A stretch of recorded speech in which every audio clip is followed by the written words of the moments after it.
podcast. My name is Titilayo Oniso, and I've been a financial digital assets enthusiast for quite a while. I first of all started talking about blockchain and the opportunities around blockchain in, I think, 2017. And since then, I've been able to join different communities all over the world and meet amazing individuals who are having similar yet even more robust experiences in the world of blockchain as well. Today we have one of such people joining us on the podcast. We're talking opportunities in blockchain, and as the blockchain industry expands, it might interest you to know that the chances of being employed by a blockchain company are increasing. There are numerous options available, accessible. Huge IT companies, banks, governments, small businesses are in search of professionals in the area of blockchain. And to discuss the different opportunities obtainable, we have Oluchi Enebeli. She is Nigeria's first blockchain engineer and top 10 women in Web3 Changemakers by Near and Forkast. Now, she's popularly known for founding Web3 Ladies, a community empowering the next generation of blockchain industry female leaders who will build, nurture, and develop a sustainable Web3 space in Africa and beyond. Now, she's currently working across multiple fields in the blockchain space, and her work cuts across engineering, product management, and so much more. Now, she's worked and had past experience in amazing companies like Liquality, Crypto.com, Nestcoin, Binance, Bundle Africa, and even Sterling Bank.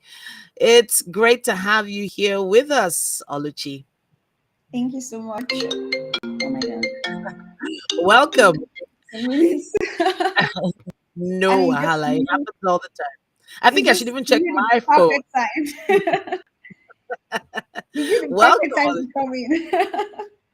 So I'm just going to turn this off. I almost forgot. Oh, you can just silence it.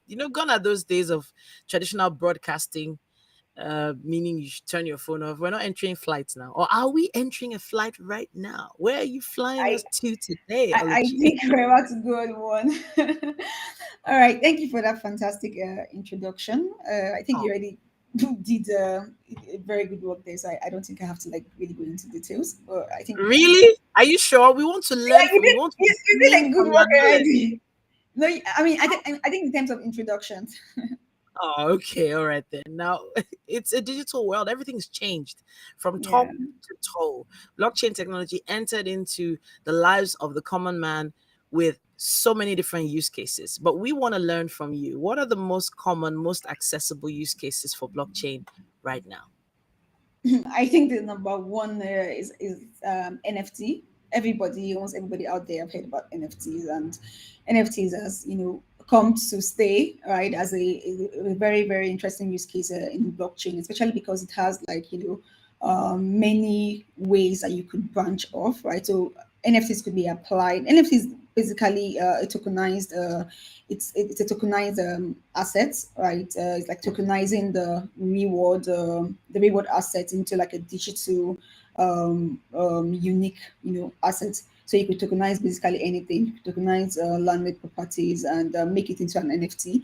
But the major, the common, application of NFTs that we've seen now is like in digital pictures and all of those stuff. But there are many, many more ways that you could use NFTs like in different ways. And I think gaming is going to become, right now it's like the number one like the number one use case in the blockchain, gaming and social applications. So everyone majorly because gaming and social applications is where like the next 1 billion users, right, are going to be coming into blockchain. And gaming is already largely transforming like the entire blockchain or crypto space, different ways to see gaming or to view gaming. Some people would think that why is gaming becoming like so important when it's just some bunch of people playing games, but beyond that, it's a way of building community. So gaming applications or as a use case, right, is building large communities. It's bringing communities together, bringing people together to participate in like different games. And I think one other aspect that people are beginning to explore in gaming is gaming as a way of educating, right? How do you educate people with game in such a way that gaming can be more, it can be more useful and have more important additions rather than just sitting down beside the computer and pressing this and then winning something, right? So yeah, I think those are like very interesting applications of blockchains. Gaming, everybody's betting on gaming now. Everybody's betting on gaming. Everybody's betting on like social applications. NFT is still here, and I don't think it's going anywhere soon because when you're talking about the metaverse, NFT has like an important role. When you're talking about tokenization as well, which is like I believe it's like tokenization is uh tokenization is like in every use case sort of like of the blockchain because you're taking what exists and they're bringing into a world that it doesn't exist, right? So that's how we move normally as humans. So I have to stop you on that tokenization. So people have been talking about tokenization for quite a bit, but I don't think we actually understand it the way we should.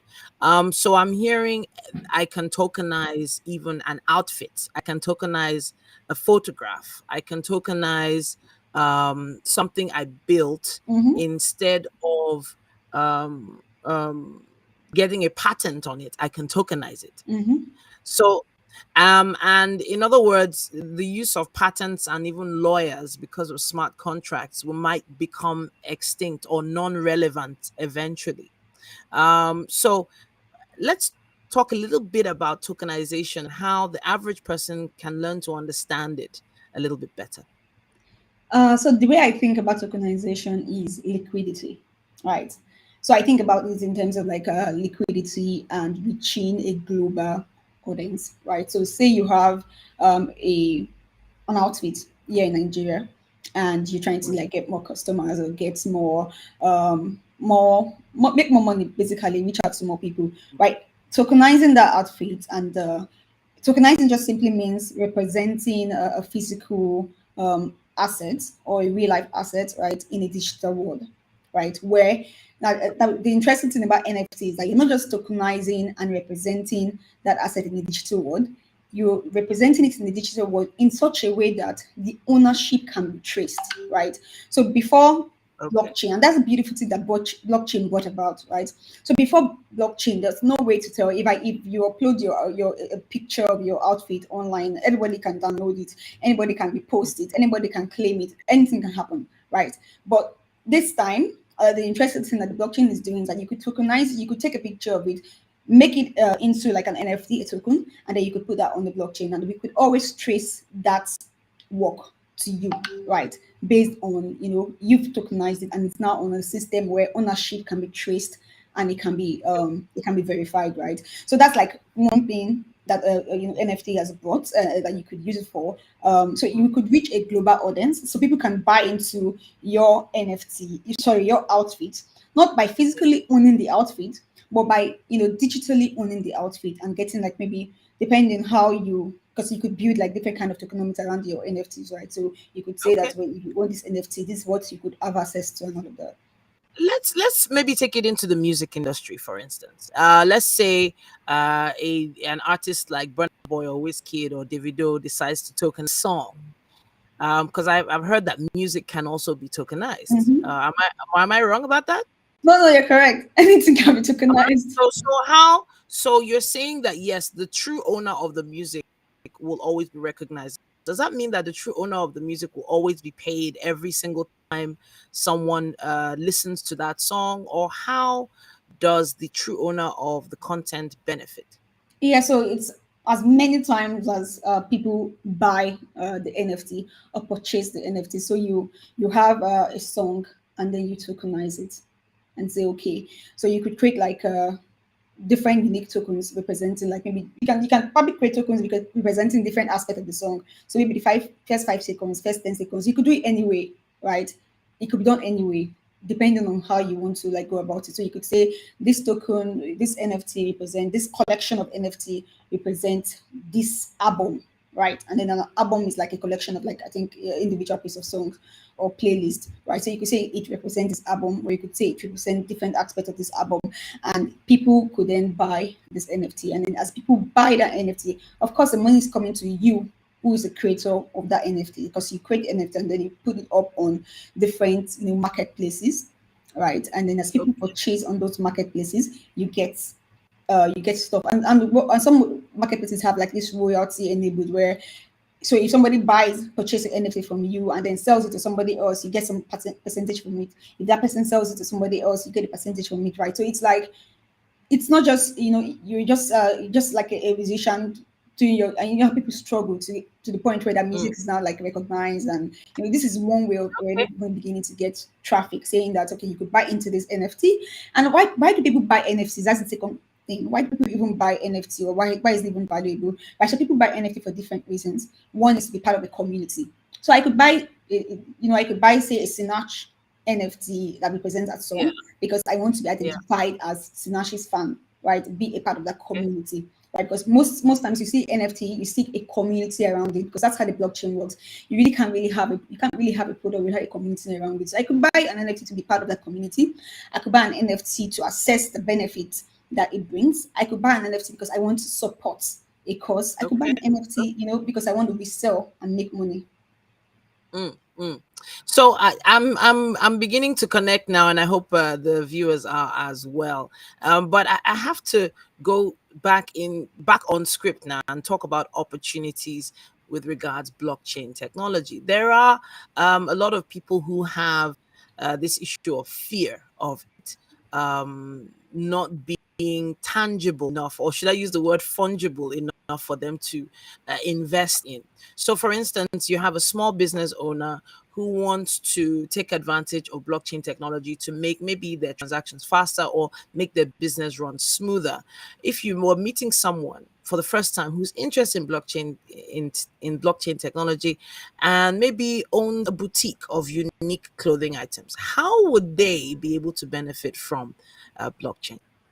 Okay, so first of all, not every business per se needs to be on the blockchain, right? So it depends on what the business is doing or what they have. So for a boutique owner, like different So ways that an online store. Sorry, an online store. What I meant, not a boutique. Sorry. Go ahead. okay, but anyways, the boutique owner can also like take advantage of the blockchain as well as an Mm, online store, right? okay. So for instance, an online store, I Mm, think it also depends on what the online store is is selling is that? or Yeah. is doing, right? So Mm, say we maybe take an online store like Jumia, or like where you could just just go buy mm, anything and buy any stuff, right? So I mean, one way is to tokenize loyalty, right? So you want to like reward your users when they come buy stuff beyond maybe a particular amount of money. You want them to get a particular amount, so you could have like some kind of platform token on the okay. blockchain, where as people buy stuff, they can earn those tokens. And because Mm, it's built on the blockchain, something that they can easily just transfer. So I could transfer my tokens to you, you could use that to get what you want to get, or I could sell my token to other persons, right? So it brings like that, this kind of you could do something like that on the platform, like in the mm, marketplace platform like Jumia. And then you could also, I mean, NFTs can still also find its way onto like a platform like Jumia, or like a marketplace platform where you can sell anything, right? Payment as well, right? So how do you benefit from like maybe crypto payments, right?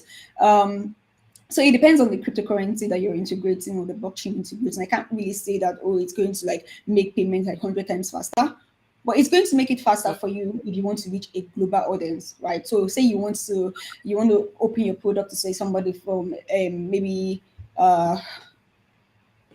give me a country in mind now. So maybe A Dubai. country, maybe Yes, Sweden, or yes, somewhere. Sweden. Yes, for instance. So maybe your product, what you say on the online market, is something that somebody from Sweden can buy, right? Mm, You're thinking about, okay, how do I integrate? How do I make it such a way that people can pay, right? So cryptocurrency is like it's a very fast and easy way for you to get payment, right? And it's immediate, right? So when someone, it's peer to peer. So when someone transfers, say, Bitcoin as a means of payment for any of your product or stuff that you're selling online, you get money instantly. You're not waiting at the end of the month for settlement, mm, for balancing the records, all of this stuff. So it's instant, right? So, and you could also access like a global audience by that, because it means that anybody that's have cryptocurrency can purchase. And then with the way blockchain cryptocurrency is like it's global. It's not like just restricted to like one country. So everybody in every different countries of the world, not everybody per se, but at least some people in different parts of the world already know about like blockchain and cryptocurrency, and then can use that. And it'd be very amazing if more and more merchants also like as an alternate form of payment can also Mm, accept like cryptocurrency as a faster way for receiving like international payments, and getting stuff across to a global audience. So that's like for online stuff. But for boutique, right? I mean, you could tokenize some of your wares that you sell. mm. And that's like one very interesting way Mm. to do that. So All imagine right. yes. So I think that's like really interesting.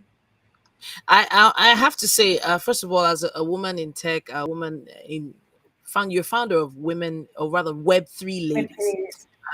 .com, and it says a lot. Your profile spoke volumes regarding how you have basically become a change maker, first female blockchain engineer. And I can still remember when I started talking about blockchain crypto years ago. I remember the weird looks I used to get, the way some people would even remove me from WhatsApp groups. That who is this one? And I stuck with it. Even though there were a lot of people that had their doubts, because they just assumed it was, in quote, a bubble. So I know you probably had these kind of conversations before many, many times. What has your response been? So I mean, basically, one way is that I just try to like explain. I think one of the places that I worked when I was like just getting like still early, in the blockchain space. See people like, okay, what is this blockchain?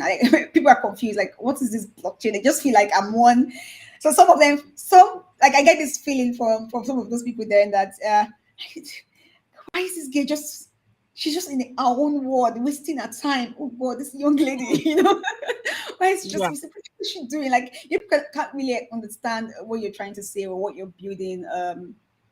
So yeah, even till now, right, I've had some of those conversations or some questions or Mm, somebody saying something that isn't exactly, it's not like they're not very, I mean, our understanding of the blockchain or how it works or how the ecosystem works is very limited. So we're just saying stuff based on that, right? So I think one of the things that I've done and I'm still doing is also try to like educate, right? Try to explain, help them understand the technology and what benefit it could bring. If, even as a business, and then trying to for some business people, right, you just need to help them see how this technology can play a vital role in their business, right? So starting from that business as a case study, that's one fast way.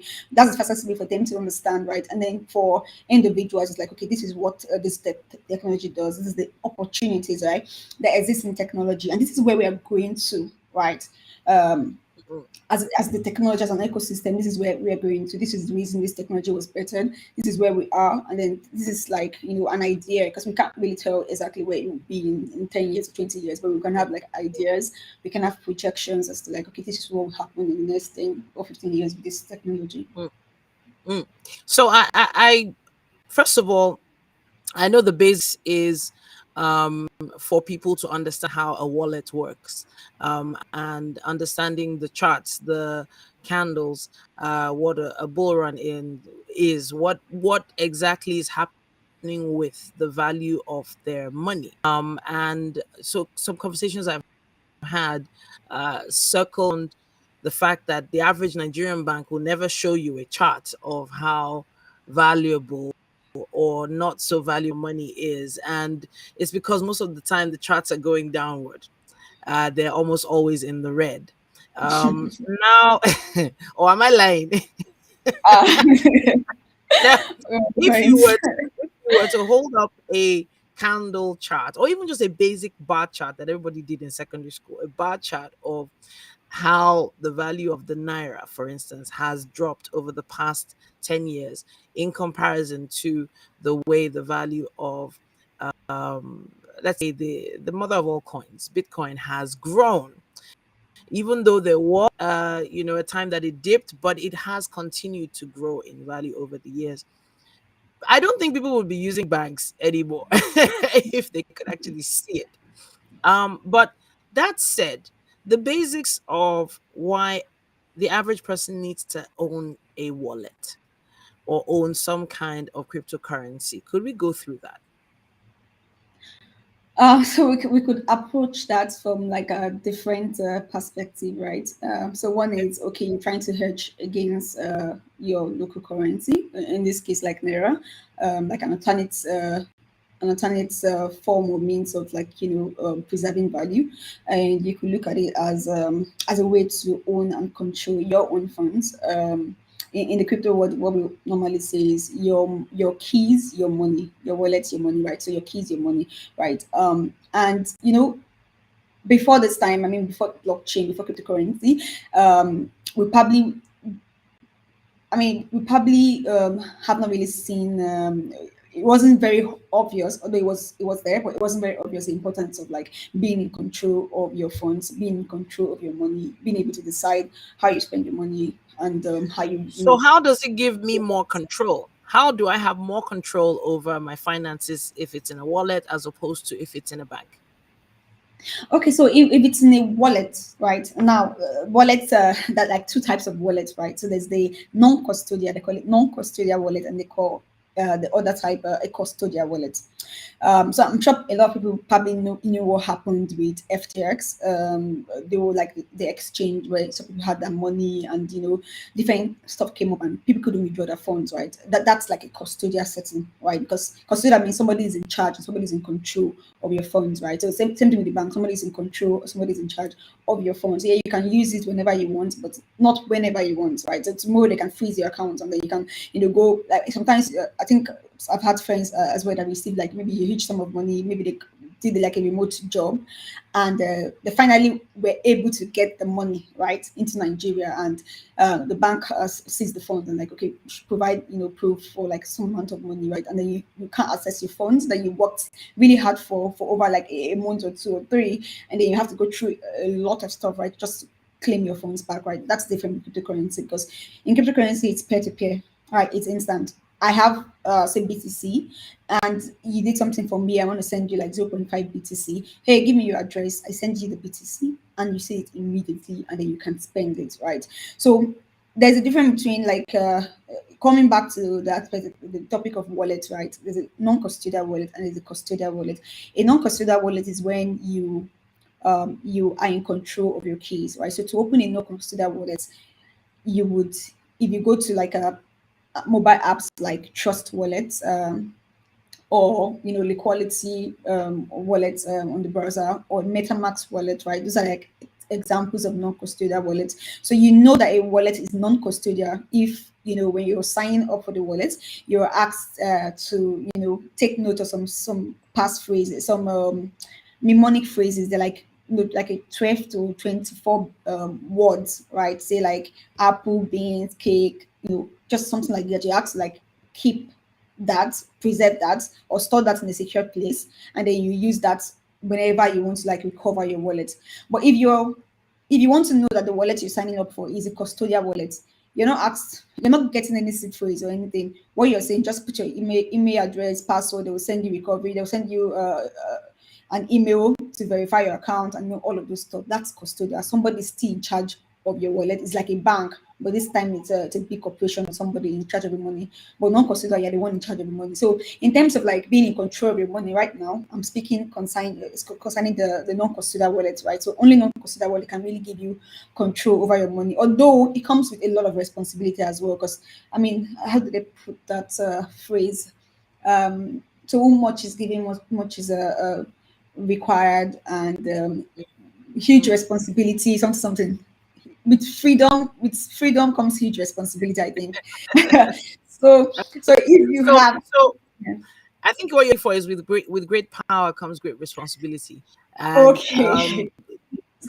is having so much control over your assets, and I'm going to use the term assets instead of money now, Mm. is what people are probably not so used to. They don't No, so understand the yeah. responsibility of, uh, you know, securing wallet, which you mentioned the mnemonic codes just now, where the different phrases are given with this particular wallet, that's Trust Wallet, in order to secure this information. Now, with the average banker or banking system, you have some people with their ATM card, they'll give somebody the ATM card and give them their PIN to go and withdraw money from an ATM on their behalf. Now, we that are in the blockchain space know that this is this is rule number one. You don't give Because out your PIN codes, your wallet addresses. You don't give out let's your keys, private key. Yeah. private keys. You don't give them out. But the average person, in quote, I hate to use the word lazy, they're lazy and careless with their codes. So when you say great responsibility, I completely understand what you're talking about. So I feel like people don't are not moving into the space because of that worry of themselves becoming careless with this information. Yeah. And once you have your money of your finance in a bank, you can blame the bank if something happens. But if it's in your hands, who do you blame? Nobody. I can still remember. I know that there's a wallet somewhere in one of my past, maybe 4 phones ago, that I forgot the keys for. And there is money in that wallet, or let's say there is value in that wallet, and I didn't remember where I kept the keys for it. So that's gone. It's gone. And I've just learned to live with it and accept it. But it feels like the average person doesn't understand that, or want to have to live. I know I'm just going into my own stories now, but let's go back to our topic now. In terms of Nigeria or African society, do you think at a point we're eventually going to adopt blockchain technology without a blink? Especially here in Nigeria, do you think it can be tender? Now, obviously, I'm going to make reference to the situation in Nigeria right now, going cashless, and Yes. what the government has been doing. This morning, the president mentioned that the 200 naira note, the old version and the new version, will still be in circulation until April 10th, uh, but the others will not. So, for the average person who's probably watching, wondering, "Ugh, you know what, I can't believe I have to queue up for hours to get my money from an ATM," what would you be talking to them about right now? So I think you asked the first question, and then this is the second Yeah. one. Sorry. Remind me, what was the first question again? I think I missed it. All right, let's take it from the situation in the country right now. Okay. Situation in the country right now, the cashless policy, and how blockchain technology. Yeah. So that's like the whole thing we've been speaking of for a while. When when you're not in control of your funds, anything can happen, right? So policies can come up, different things, right? So I can see how people, are struggling, just to like get their hard-earned funds out from banks to use that for like a different daily lives, right? So this is what happens when you're not in control. You don't have custody of your funds, and your custody of your funds are kept like somewhere else. So in terms of like a blockchain, or you having like your own wallet, your own not consider wallet, like your money is your money, right? And some, like I said, some, although there are few, very few, or some merchants are already beginning to accept, cryptocurrency as an alternate form of payment, right? So you can pay with your card, or you can pay with cryptocurrency, right? So you can access some of these things with cryptocurrency. And although we're not there yet, 100% where, every merchant everywhere in the world also like, has some like alternative payments or alternative means for paying with cryptocurrency, where you can say that you don't really need like a traditional currency for your day-to-day life and payment, right? But some merchants already exist, and eventually hopefully we get to that point where most merchants can also accept cryptocurrency as like part of their alternate payments, right? But in terms of like having the security, having the assurance that your money is your money, right? So myself and my friend, we were just kidding around this issue in Nigeria, the cash issue in Nigeria, and then she was like, "Ha, what will happen if some months later, right, we get a notice or an announcement from the federal government telling us that, hey, sorry, Nigerians, Nigeria was in so much debt. We took your money and we used it to pay off the debt in Nigeria. We will get through these, fellow Nigerians. It was so funny. Wow. But it's a Wow. possibility. Wow.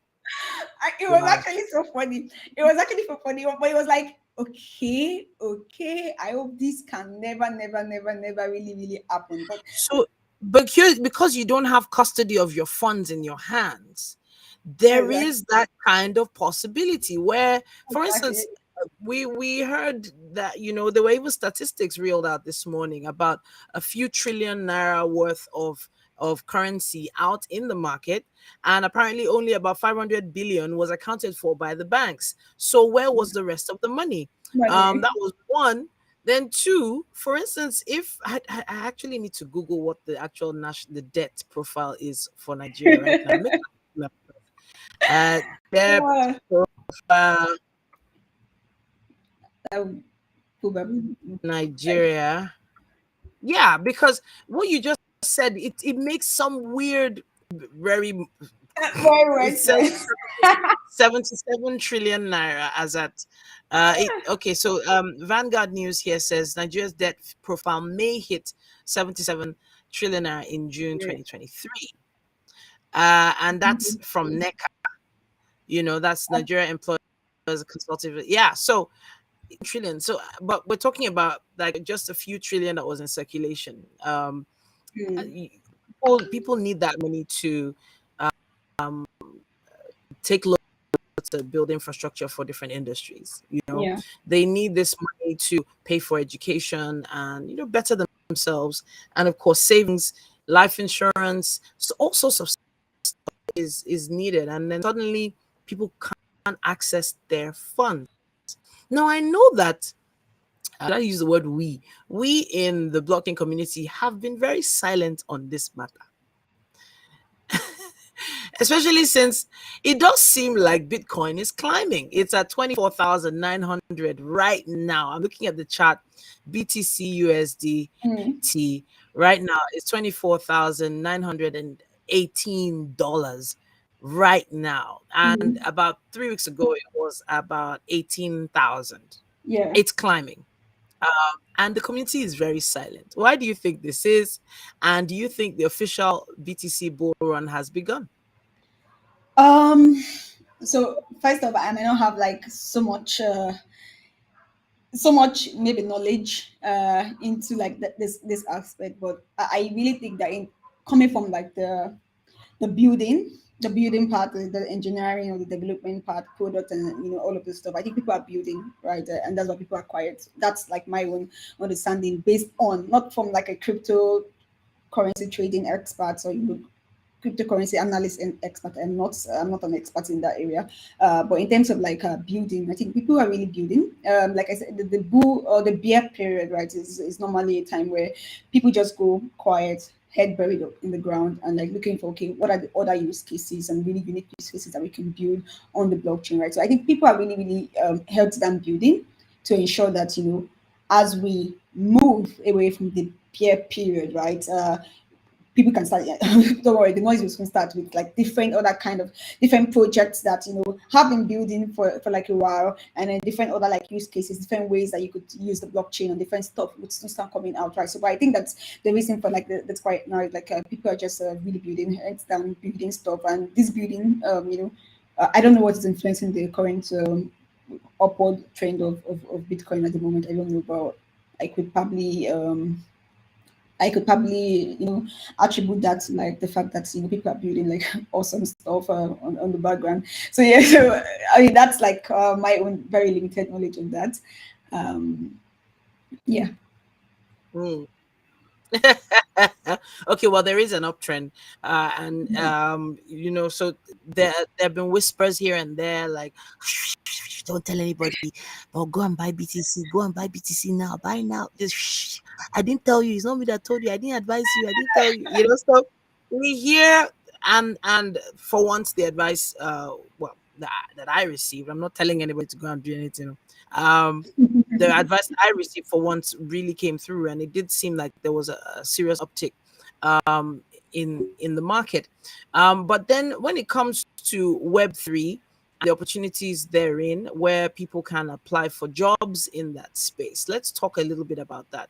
You mentioned earlier, very early in our conversation, about the fact that there were a lot of jobs available, but they're for more of experts in the field. Can you touch a bit Yeah. on that?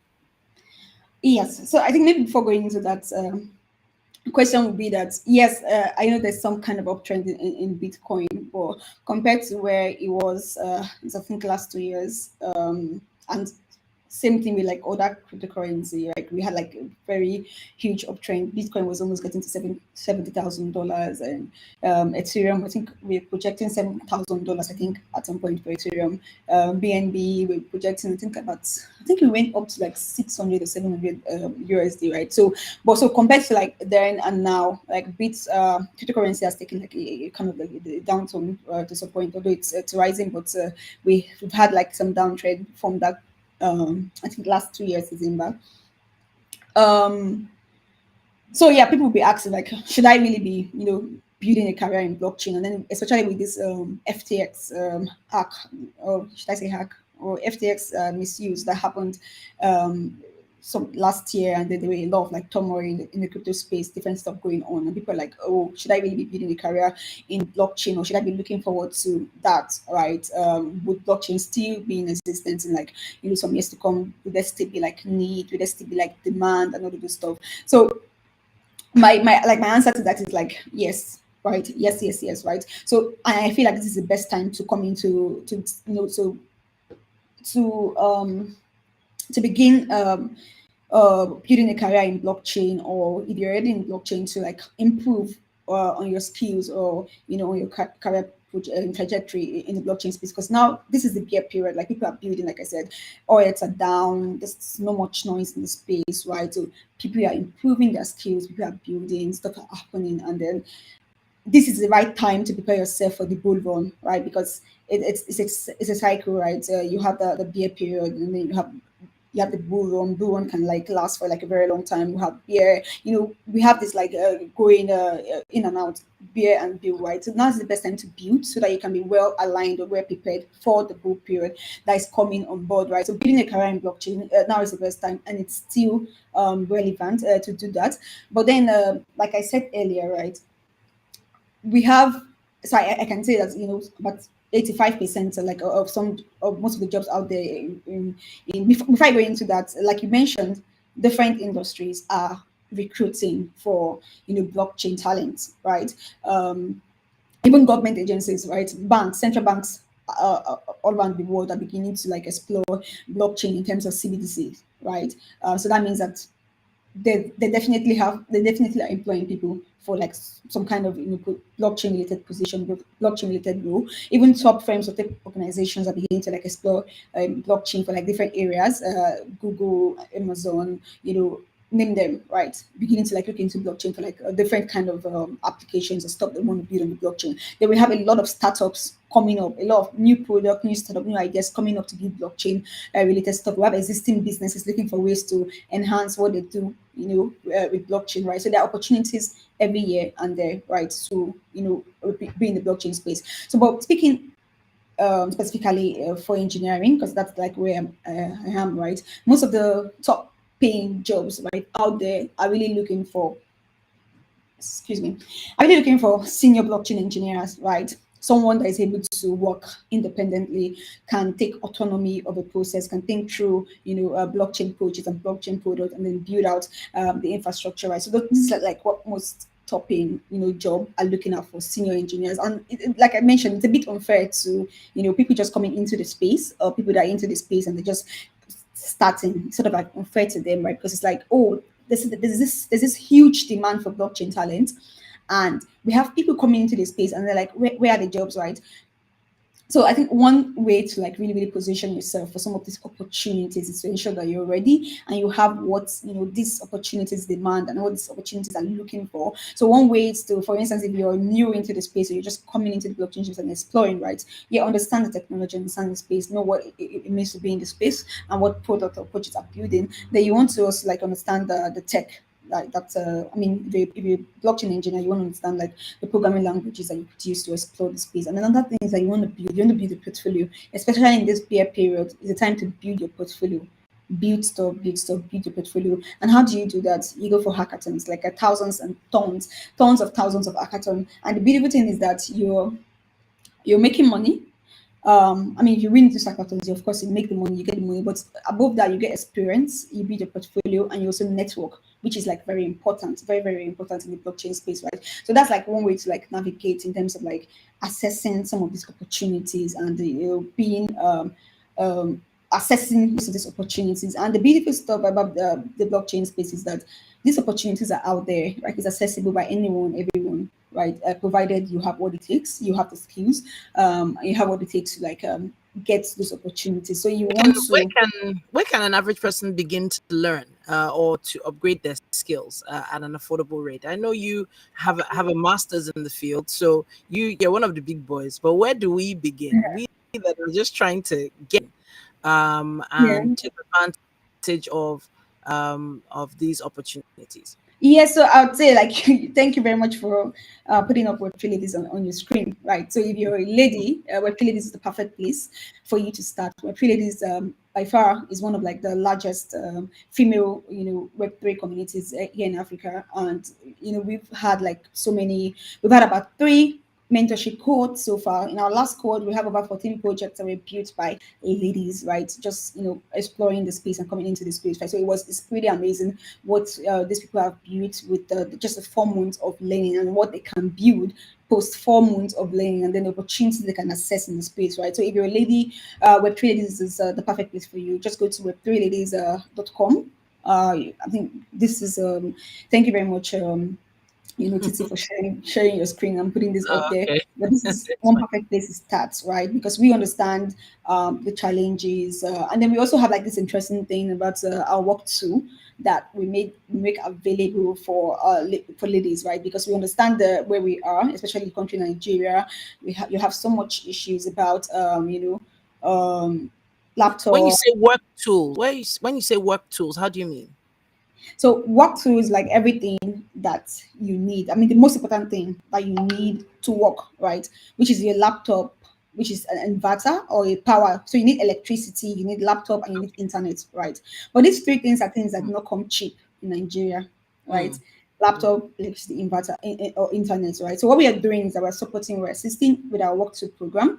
With our work to program, you could access a laptop, you could access an inverter that can take you up to like 7 to 9 hours if it's fully charged, right? So that means that even if there is no light at a time in your place, you can still be connected, you can still work because you have an inverter.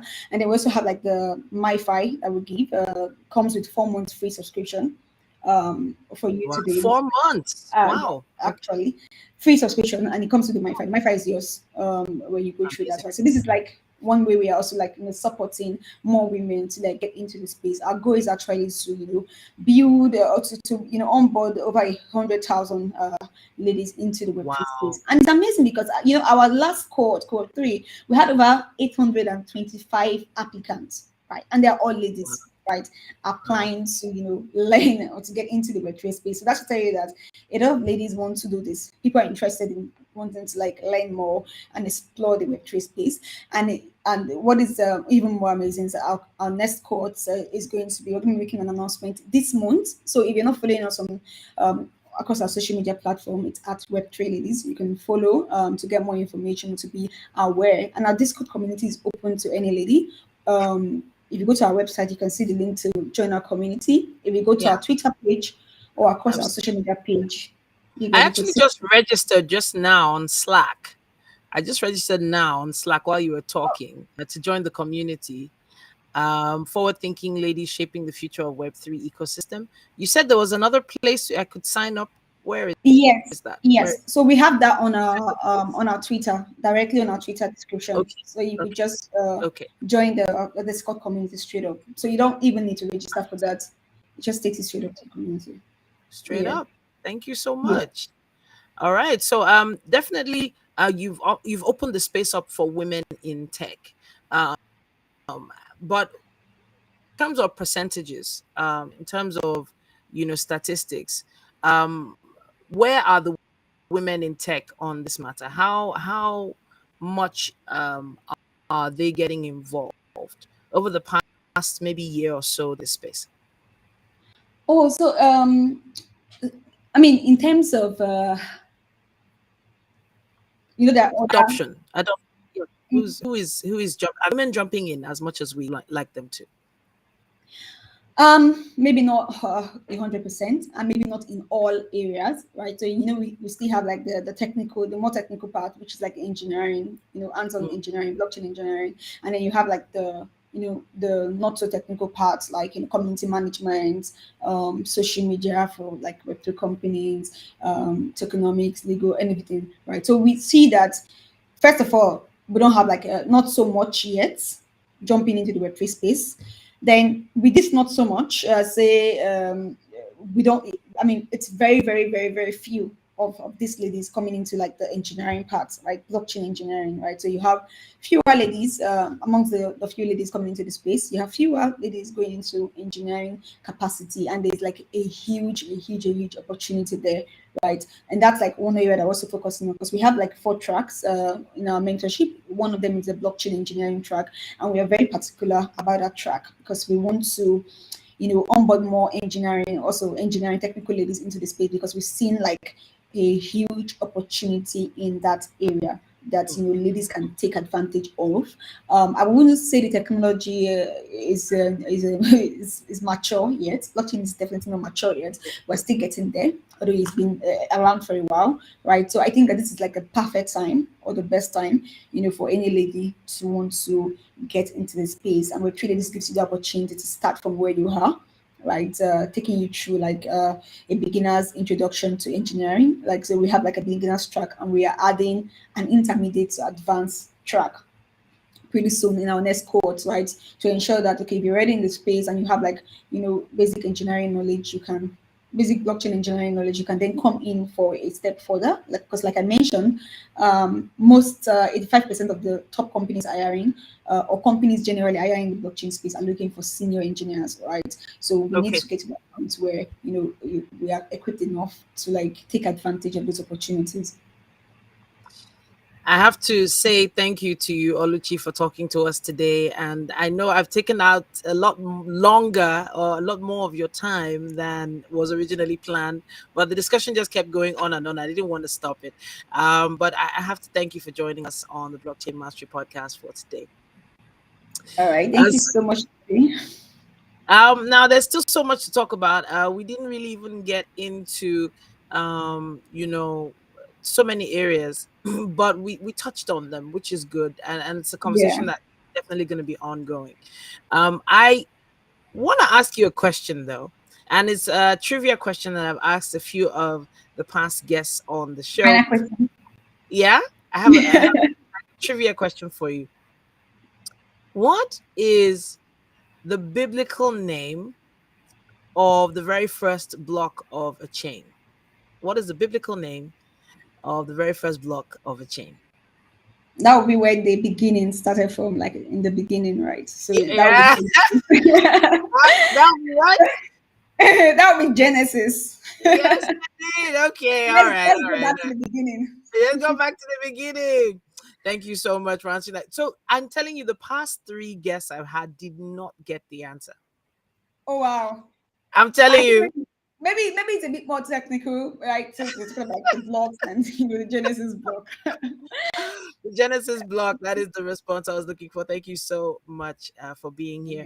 And if you have any questions for Oluchi, or you'd like to connect with her, you can always reach out to her on web3ladies.com. That's web, then number 3ladies.com. It's right there on the screen under her name. Now, Of course, you can reach out on LinkedIn as well. Is your full name on LinkedIn? Yes, Oluchi Yeah, Enebeli okay. on Perfect. LinkedIn. All right, so reach out to her there. I will be reaching out to you and following you and connecting with you there as well. Sure. Please keep us updated if there are any events we need to know about, activities we can be part of, if there's any other way we can be supportive of this movement, especially to get more women into Web3. I'm all for it. I'm already there on your Slack page on Discord. I'm good to start stalking you a little. Let me. But Welcome on thank board. you. All right. Thank you Thank you so so much for much. joining us. All right, then. Thank Have you a for great having day. me. Bye. All right. Now, if you're just tuning in, that was the founder of Web3Ladies.com, the one and only Oluchi Enebeli, having a conversation with us on opportunities in the blockchain space. Now, she is Nigeria's first female blockchain engineer and top 10 women in Web3 Changemakers by Near and Forkast. She's probably known for founding Web3 Ladies, a community empowering the next generation of blockchain industry female leaders who will build, nurture, and develop a sustainable Web3 space in Africa and beyond. Now, she's currently working across multiple fields in the blockchain space, and her work cuts across engineering, product management, and she has had past and current experience across different companies like Crypto.com, Nestcoin, Binance, and even Sterling Bank right here in Nigeria. So it's been an interesting conversation. We covered quite a few areas, but the time is far spent. Now, if you have anything you would like to talk about with regards to blockchain technology, Web3, or even cryptocurrency, we are always open to having conversations where they are relevant. Blockchain Mastery Podcast, it's not hard for you to get involved with us. You can always just send us an email. That's dynamitepodcastnetwork@gmail.com. Dynamitepodcastnetwork@gmail.com. Thank you so much for watching. Do I still have time to take the news? Do I? Okay, let me see if I can take it. All right, as quickly as possible. Now, we hear that Paxos is going to stop minting BUSD stablecoins for Binance. And now this news came out a little earlier on in the week. And our blockchain infrastructure platform, Paxos Trust Company, is going to halt the issuance of new Binance BUSD stablecoins amid the ongoing probe by New York regulators. Paxos officially announced on February 13th that the firm would end its relationship with Binance for the branded US dollar pegged stablecoin BUSD, starting from the 21st of February, which is in a few days. Paxos is going to stop minting new BUSD tokens in accordance with directions and coordination with the New York Department of Financial Services. Now, they've emphasized that all existing BUSD tokens will remain fully backed and redeemable through Paxos Trust Company until at least February 2024, which is very key for those of you who have BUSD tokens handy. Customers will be able to redeem their funds in US dollars and convert their BUSD tokens to other Paxos issued stablecoins, Pax Dollar, that's USDP. Now, the firm stated this, adding, the action does not impact our ability to continue serving new or existing customers, our continued dedication to grow our staff, our fund, our business objectives as well. Now, Paxos remains committed to becoming a global leader in the blockchain tokenization infrastructure. End quote. Now, Paxos also noted that Paxos Trust is a regulated institution overseen by NYDFS and audited by a top 4 accounting firm, referring to public transparency reports. The firm will continue to maintain its strong regulatory capital to operate USDP as well as its gold-backed stablecoin Pax Gold. That's Pax G. Now, Binance CEO Changpeng Zhao, that's CZ, also took to Twitter on Monday to report that the exchange was informed by Paxos that they have been directed to seize new BUSD tokens. And the CEO stressed that the stablecoin is issued and managed by Paxos, implying that there are no issues between Binance and the regulators. As a result, BUSD market cap will only decrease over time. Now, BUSD is the 7th largest cryptocurrency by market value at the time of this particular report, and it has a market cap of $16 billion. And the token is slightly down from its $1 peg. It's now 99 cents, 99 88.8 cents or so. So it's just beneath $1 as at the time of this report, which is not unique because many other reserve-backed stablecoins have their values fluctuate between $0.9 and 1.2. That's just over $1, just under $1. But the news was important to share, and that's why I decided to share it right now on the Blockchain Mastery Podcast. For more updates, just once again, send us an email. That's dynamitepodcastnetwork@gmail.com. And if you'd like to be on the show, you can hit us up via email as well. Once again, my name is Titila. So thank you so much for listening.